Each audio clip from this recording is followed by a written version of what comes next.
You start the book by talking about, your first experiences, I suppose, really intellectualising race at university, which is unsurprising given that you're an academic now, and university is kind of where you live, I suppose. But tell us about that and those experiences and how that kind of led you to this point.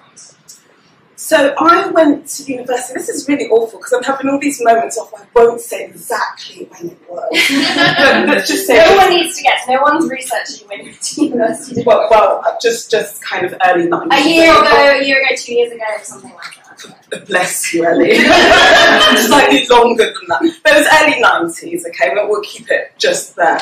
And I went to the University of Liverpool. And I suppose there were things I really took for granted as an 18-year-old. And just to explain, I went to a state school mixed in terms of ethnicity, but similar in terms of social class. So our dads had the same kind of cars. We lived in the same types of houses. And, I didn't really think about issues beyond that. And then I went to a fee-paying school that was mainly white. And I thought about class more explicitly, and I thought about race more explicitly. Obviously not in the ways that I'm articulating it to you today, because that's very young. But at the same time, that was London. And it was a London where I had taken for granted the access that I had to music, so going out dancing, checking out boys, and listening to the kind of music that I was interested at that time. And so going to Liverpool in the early 90s, and just to underscore, this is before it was the European city of culture, just to be really clear.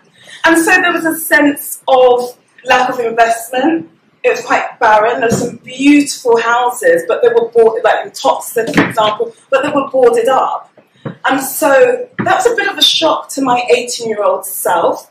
But I think also it's just a shock to be in another city where I didn't see another black person for 2 weeks. And I remember that moment. I got on a bus to go into town, and I remember looking at them, kind of thinking, wow, there's another one. And I hadn't realised that the absence of would affect me so greatly. And that's in terms of race, but I think there were other aspects of my identity that really came to the fore when I was outside of London in that very kind of stark way. So I think there's pieces around culture and identity. So my family's from Barbados, and I really take for granted the fact that I could get foods that I associated with back home, whether it was plantain. I don't really like yam, I just don't understand it. It's just like, I'm just so missing. We can debate it, but yeah. But just sweet potato, things that I didn't necessarily, because I was a student, so it wasn't that I was cooking these amazing meals, but it hadn't occurred to me that I would now need to almost go on expeditions to find this food. And there was one shop that I discovered on Smithdown Road, and this is how much it stayed in my mind. And there was an elderly black man who ran it, who was married to a white woman. And we kind of struck up a rapport, and I'd go to him to get my plantain. And it was the same with hair. Back then my hair was straightened, it was relaxed, it was processed. And again, in London, I hadn't thought twice about the possibility of just finding a black hairdresser. Whereas again, it was this kind of dedicated search to find one, also as it happens on Smithdown Road. So that did something. That not seeing oneself on those multiple levels did something to me.